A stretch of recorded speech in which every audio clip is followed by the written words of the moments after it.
നമസ്കാരം. മലയാളി വാർത്തയിലേക്ക് സ്വാഗതം. പ്രതിപക്ഷ നേതാവ് വി ഡി സതീശൻ നയിക്കുന്ന യുഡിഎഫിന്റെ പുതുയുഗ യാത്രയ്ക്ക് തലസ്ഥാനത്ത് ആവേശകരമായ സമാപനം. കഴിഞ്ഞ ദിവസം വൈകുന്നേരത്തോടെയാണ് പുതുയുഗ യാത്ര തലസ്ഥാനത്ത് സമാപിച്ചത്. കേരളം കണ്ട ഏറ്റവും വലിയ ജനമുന്നേറ്റമായി യാത്ര മാറിയെന്നും വരാനിരിക്കുന്ന നിയമസഭാ തിരഞ്ഞെടുപ്പിൽ 100-ലധികം സീറ്റുകൾ നേടി UDF അധികാരം പിടിക്കുമെന്നും വി ഡി സതീശൻ പറഞ്ഞു. തിരുവനന്തപുരം പുത്തരിക്കണ്ടം മൈതാനിയിൽ നടന്ന സമാപന സമ്മേളന ചടങ്ങിൽ പ്രവർത്തകരൊക്കെ ആവേശത്തോടെ പങ്കെടുക്കുകയുണ്ടായി. അതിനിടയിൽ നടന്ന ഒരു സംഭവത്തിലേക്കാണ് നമ്മളിപ്പോൾ പോകുന്നത്. അതായത് രാഹുൽ മാങ്കൂട്ടത്തിലിനെ പാർട്ടിയിൽ തിരിച്ചെടുക്കണമെന്ന ആവശ്യം ഒരു കൂട്ടരെങ്കിലും പാർട്ടിയിൽ നിന്ന് തന്നെ ഉന്നയിക്കുന്നുണ്ട്. അത്തരത്തിലൊരു ആവശ്യം കഴിഞ്ഞ ദിവസം പുതുയുഗ യാത്രയുടെ സമാപന സമ്മേളനത്തിലും ഒരു വനിത ഉയർത്തുന്ന സംഭവമാണ് ഉണ്ടായിരിക്കുന്നത്.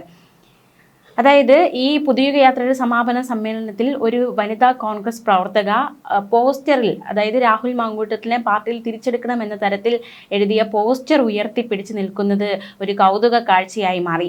ആ പോസ്റ്ററിൽ ഉണ്ടായിരുന്ന വാചകങ്ങൾ ഇപ്രകാരമാണ്: നാം കേരളത്തെ വീണ്ടെടുക്കുമ്പോൾ രാഹുൽ മാങ്കൂട്ടത്തിലിനെ വീണ്ടെടുക്കും എന്നായിരുന്നു ആ ഒരു പോസ്റ്ററിൽ ഉണ്ടായിരുന്നത്. മലയാളത്തിലും ഇംഗ്ലീഷിലും ഉണ്ടായിരുന്നു. ഇംഗ്ലീഷിൽ ഇപ്രകാരമായിരുന്നു: when we reclaim Kerala we should also reclaim Rahul Mamkootathil എന്നും താഴെ മലയാളത്തിൽ കേരളത്തെ നാം വീണ്ടെടുക്കുമ്പോൾ രാഹുൽ മാങ്കൂട്ടത്തിലിനെയും വീണ്ടെടുക്കും എന്നുമായിരുന്നു ഈ ഒരു പോസ്റ്ററിൽ എഴുതിയിരുന്ന വാചകങ്ങൾ. ഇത് ഉയർത്തി നിന്നത് ഒരു വനിതാ കോൺഗ്രസ് പ്രവർത്തകയാണെന്നതും ഏറ്റവും ശ്രദ്ധേയമാണ്. പിന്നാലെ ഇത് ശ്രദ്ധയിൽപ്പെട്ട അവർ നിന്നെടുത്ത് നിൽക്കുന്ന നേതാക്കൾ പ്രവർത്തകരുടെ ശ്രദ്ധയിൽ ഈ ഒരു പോസ്റ്റർ പെടുന്നു.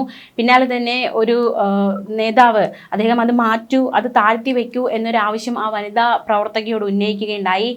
അല്പം അമർഷത്തോടെ തന്നെ, അതായത് അത് മാറ്റിവെക്കൂ, അത് താഴ്ത്തൂ, അത് മാറ്റൂ എന്ന് തുടരെ പറഞ്ഞ നേതാവിനോട് അല്പം അമർഷതയോടെ തന്നെ ആ ഒരു പോസ്റ്റർ പിന്നീട് ആ വനിതാ പ്രവർത്തക താഴ്ത്തുകയുണ്ടായി. എന്തായാലും രാഹുൽ മാങ്കൂട്ടത്തിലിനെ തിരിച്ചെടുക്കണമെന്ന ആവശ്യം പുതുയുഗ യാത്രയ്ക്കിടയിലും ഉണ്ടായിരിക്കുകയാണ്. പോസ്റ്റർ ഉയർത്തി വനിതാ കോൺഗ്രസ് പ്രവർത്തക തന്നെ ഇത്തരത്തിലൊരു ആവശ്യം മുന്നോട്ട് വച്ചിരിക്കുകയാണ്. രാഹുൽ മാങ്കൂട്ടത്തിലിനെ പാർട്ടിയിലേക്ക് തിരിച്ചെടുക്കണമെന്ന ആവശ്യം മുന്നോട്ട് വച്ചിരിക്കുകയാണ്. രാഹുലിനെ പാർട്ടിയിലേക്ക് തിരിച്ചെടുക്കണമെന്ന മുറവിളി അവസാനിക്കുന്നില്ല എന്നതിന് ഏറ്റവും ഉത്തമ ഉദാഹരണമായി ഇത് മാറിയിരിക്കുകയാണ്. അതേസമയം പുതുയുഗ യാത്ര വളരെ ആവേശത്തോടെ തന്നെയാണ് സമാപിച്ചത്. അങ്ങേറ്റം വികാരാധീനനായിട്ടാണ് വി ഡി സതീശൻ കഴിഞ്ഞ ദിവസം പുതുയുഗ യാത്രയിൽ സംസാരിച്ചത്. യാത്രയെ ജനങ്ങൾ നെഞ്ചേറ്റിയെന്നും ഇത് UDF മുന്നോട്ട് വച്ച പുതിയ കേരള മോഡലിനുള്ള അംഗീകാരമെന്നും ആണെന്നും അദ്ദേഹം പറഞ്ഞു. യാത്രയിലുടനീളം തനിക്ക് കിട്ടിയ സ്നേഹത്തിന് നിറകണ്ണുകളോടെയാണ് വി ഡി സതീശൻ നന്ദി അറിയിച്ചത്. വരാനിരിക്കുന്ന ഭരണമാറ്റത്തിന്റെ സൂചനയാണ് ഈ ജനപ്രവാഹം. ടീം UDF 100-ലധികം സീറ്റുകൾ നേടും. തകർന്നടിഞ്ഞ കേരളത്തെ കൈപിടിച്ചുയർത്താനുള്ള വ്യക്തമായ പദ്ധതികൾ UDFനുണ്ട്. പുതുയുഗ യാത്ര കേവലം ഒരു രാഷ്ട്രീയ ജാഥയല്ല, മറിച്ച് ജനങ്ങൾ ഏറ്റെടുത്ത വിപ്ലവകരമായ മുന്നേറ്റമാണ്. കേരളത്തെ രക്ഷിക്കാൻ പോകുന്ന മുന്നണിയാണ് UDF. തകർന്ന സമ്പദ് വ്യവസ്ഥയും സാമൂഹ്യ സാഹചര്യങ്ങളെയും നാം തിരിച്ചു പിടിക്കുമെന്നും വി ഡി സതീശൻ പറഞ്ഞു.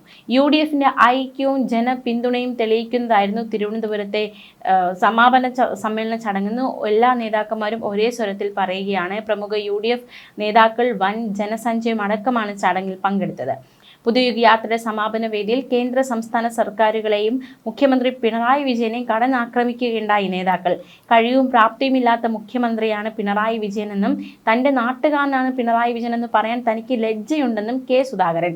10 വർഷത്തെ ദുർഭരണം അവസാനിപ്പിച്ച് ഇത്തവണ 100 സീറ്റുകളോടെ UDF അധികാരത്തിൽ വരുമെന്ന് കോൺഗ്രസ് നേതാവ് രമേശ് ചെന്നിത്തല പറഞ്ഞു. ജനങ്ങളുടെ നികുതിപ്പണം ഉപയോഗിച്ച് 10 വർഷം മുൻപത്തെ UDF ഭരണത്തിനെതിരെ സർക്കാർ പരസ്യം നൽകുന്നുവെന്ന് KC വേണുഗോപാലിന്റെ വിമർശനം. ഇവിടെ ഏതാണ്ട് 10 വർഷക്കാലം ഭരിച്ച ഇടതുപക്ഷ സർക്കാരിന്റെ ഭരണം ഈ നാടിനെ എവിടെ കൊണ്ടുപോയി എത്തിച്ചു എന്ന് എല്ലാവർക്കും അറിയാം. ഈ നാട് നശിച്ച് നാശത്തിന്റെ ഗർത്തത്തിലേക്ക് പോവുകയാണ്. പിണറായി വിജയൻ എന്ന് പറയുന്ന മുഖ്യമന്ത്രി എൻ്റെ നാട്ടുകാരെന്ന് പറയാൻ എനിക്ക് ലജ്ജയുണ്ട്. കഴിവും പ്രാപ്തിയുമില്ലാത്ത ഒരു മുഖ്യമന്ത്രിയാണ്. രാഷ്ട്രീയ കാഴ്ചപ്പാടില്ലാത്ത ഒരു മുഖ്യമന്ത്രി. ഈ നാടിന്റെ ഹൃദയഭാരത്തെക്കുറിച്ച് നോട്ടമില്ലാത്ത, അറിവില്ലാത്ത ഒരു മുഖ്യമന്ത്രി. ഈ നാട്ടിൽ പാവപ്പെട്ടവൻ പട്ടിണി കിടക്കുമ്പോൾ ഒരു ചുക്കും ചുണ്ണാമ്പും ചെയ്യാത്ത മുഖ്യമന്ത്രി.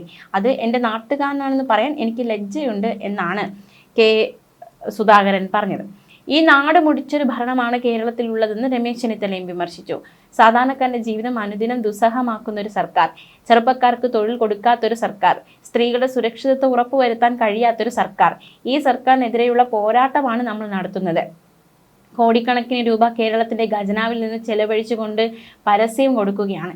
എത്ര പരസ്യങ്ങൾ നൽകിയാലും മിസ്റ്റർ പിണറായി വിജയൻ, നിങ്ങളുടെ മുഖം നന്നാക്കാൻ കഴിയില്ല എന്നുള്ളതാണ് യാഥാർത്ഥ്യം എന്നായിരുന്നു രമേശ് ചെന്നിത്തലയുടെ വെല്ലുവിളി. 10 കൊല്ലക്കാലമായി കേരള ജനതയെ ഭരിച്ചു മുടിച്ച ഒരു സർക്കാരിന്റെ പടിയിറക്കം കാത്തു നിൽക്കുകയാണ് കേരളത്തിലെ ജനത ഒന്നാകെയെന്ന് KC വേണുഗോപാൽ പറഞ്ഞു.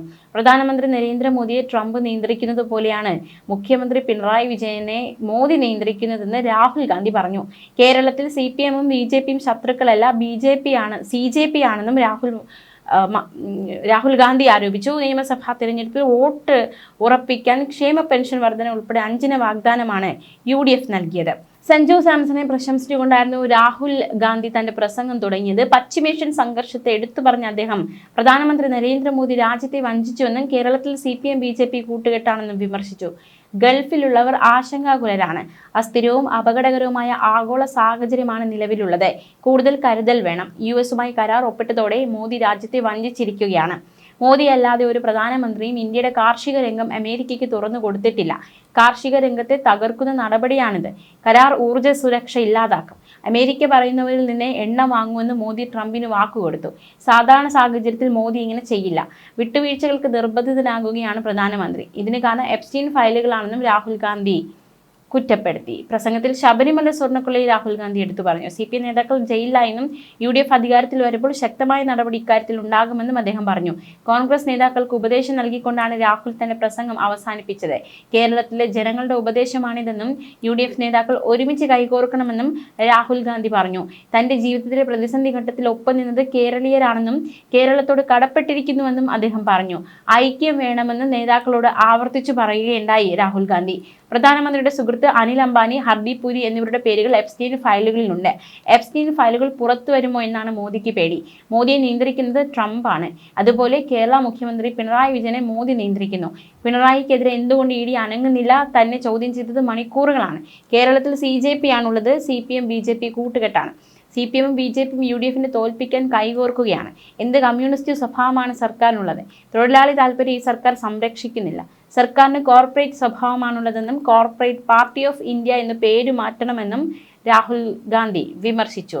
എന്തായാലും പുതുയുഗ യാത്രയിൽ കടുത്ത വിമർശനമാണ് സർക്കാരിനെതിരെ UDF ഉയർത്തിയിരിക്കുന്നത്.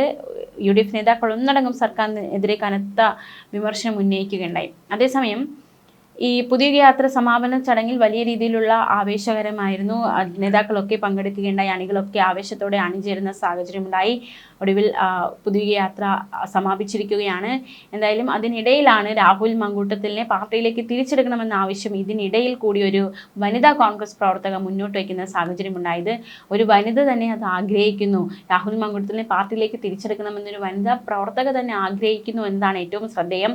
പിന്നാലെ മറ്റു നേതാക്കൾക്ക് അതൊരു അമർഷമായി മാറുകയും അവർ താഴ്ത്തി വയ്ക്കാൻ ആവശ്യപ്പെടുകയും അതിന് പിന്നാലെ അവർ അത് താഴ്ത്തുകയും ചെയ്തു. എന്തായാലും ഏവരും ഉറ്റു നോക്കുകയാണ് ട്വിസ്റ്റുകൾ സംഭവിക്കുമോ എന്നത്. പ്രത്യേകിച്ച് നമുക്കറിയാവുന്ന പോലെ തന്നെ രാഹുൽ മാങ്കൂട്ടത്തിനെ കണ്ടാൽ ഞാനും സംസാരിക്കുമെന്ന് പറയത്തക്ക രീതിയിൽ VD സതീശൻ്റെ പ്രസ്താവനകൾ അല്ലെങ്കിൽ നിലപാടുകൾ മാറിയിട്ടുണ്ട്. അങ്ങനെയെങ്കിൽ പാർട്ടിയിലേക്ക് തിരിച്ചെടുക്കുമോ രാഹുൽ മാങ്കൂട്ടത്തിന് എന്നതും ഏറ്റവും ശ്രദ്ധേയം ചോദ്യമായി തന്നെ അവശേഷിക്കുകയാണ്. ന്യൂസ് ഡെസ്ക് മലയാളി വാർത്ത.